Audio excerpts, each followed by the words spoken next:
Okay, down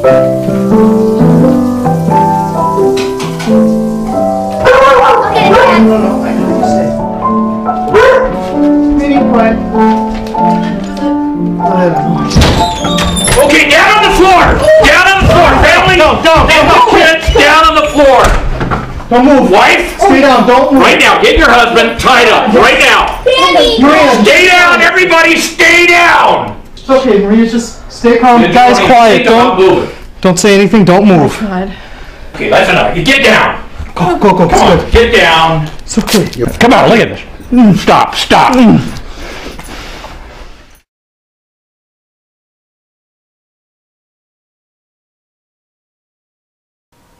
Hi, my name is Dave Young, Director and Founder of U.S. Fighting Systems, and I partnered with Vistalar Group to put together a series of home invasion or home protection series.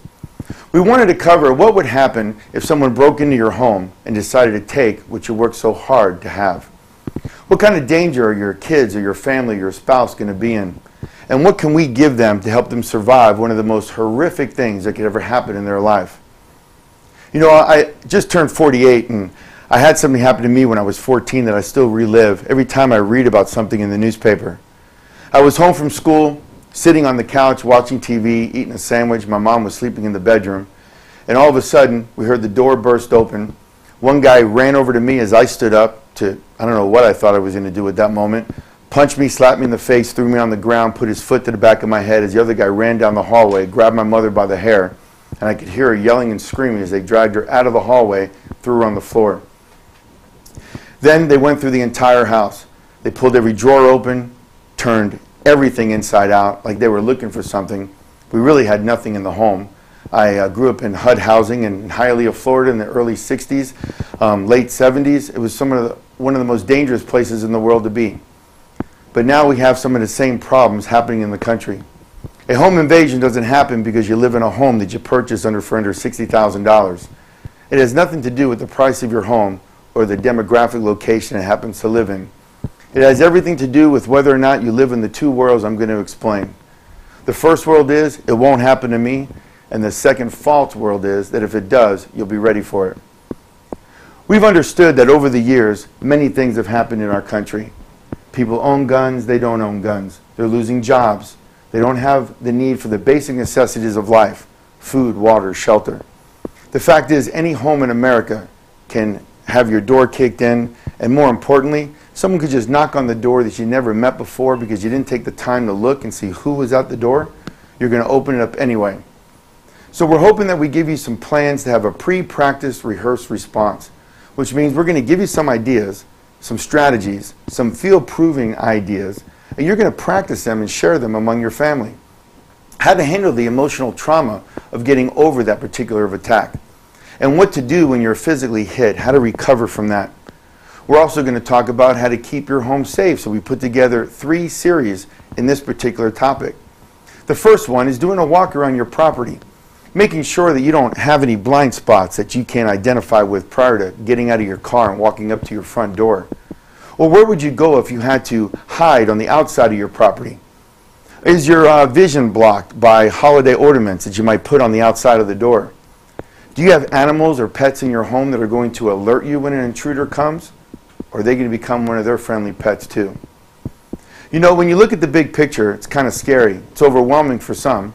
Because like I said, I still meet people today that don't think a topic like this would be important because it only happened to the person that lives in the county that they don't live in. I want you to stop and take a minute and think about this. If someone was to breach your house and kick your door, whether you're sleeping or you're eating food at your table, have you told your kids how to respond?